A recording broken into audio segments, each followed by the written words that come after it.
Galatians 5 verse 18. If ye be led by the Spirit, ye are not under the law. He who looks at his own character and position from a legal point of view will not only despair when he comes to the end of his reckoning, but if he be a wise man, he will despair at the beginning. For if we are to be charged on the footing of the law, there shall be no flesh living be justified. How blessed to know that we dwell in the domain of grace and not of law. When thinking of my state before God, the question is not, am I perfect in myself before the law, but am I perfect in Christ? That is very different matter. We need to inquire, am I without sin naturally, but have I been washed in the fountain open for sin, for uncleanness? It is not, am I in myself well pleasing to God, but it is, am I accepted in the beloved? The Christian view is evidences from the top Sinai and grows armed concerning his salvation. It were better far if he led his title by the light of Calvary. Why, said he, my faith has believed in it. It is not able to save me. Suppose he had considered the object of his faith instead of his faith, then he could have said, there is no failure in him, and therefore I am safe. He sighs over his hope.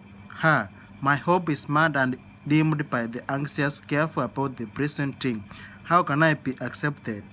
Had he regarded the ground of his hope, he could have seen that the promise of God standeth sure, and whatever our doubts may be, the oath and promise never fail.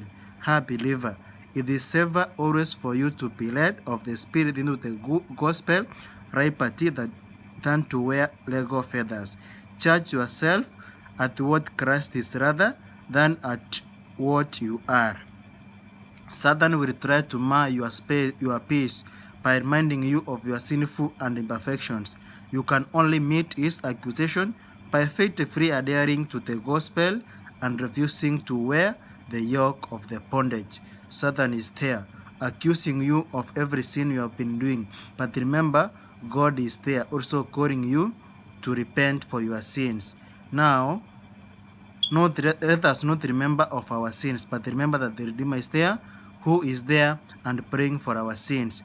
We are not justified because we follow the law. We are justified because of our faith. That's why we are told in the book of Galatians 5 verse 18, but if ye led by the Spirit, ye are not under the law, but we are under grace. And we are told that he who looks at his own character and position from a legal point of view will not only despair when he comes to the end of his reckoning, but if he be a wise man, he will despair at the beginning. If we are to be charged on footing on the law, there shall be no flesh, that living shall get eternal life. Remember, we cannot be charged by the footing of the law, but we will be charged according to what we did. There are some questions we are told we need to ask ourselves. Not that, am I perfect in Jesus Christ? That's the question you need to ask yourself. Another question you need to ask yourself, have I been washed in the fountain opened for sin, for uncleanness? Am I accepted in the beloved? Those are some of the questions you need to ask yourself. God will guide you in everything you do. God will enable you and cleanse you your sins if you repent humbly and come to his face. Come to me, or you are heavy laden, and I will give you rest. That is Jesus calling you and Jesus calling me.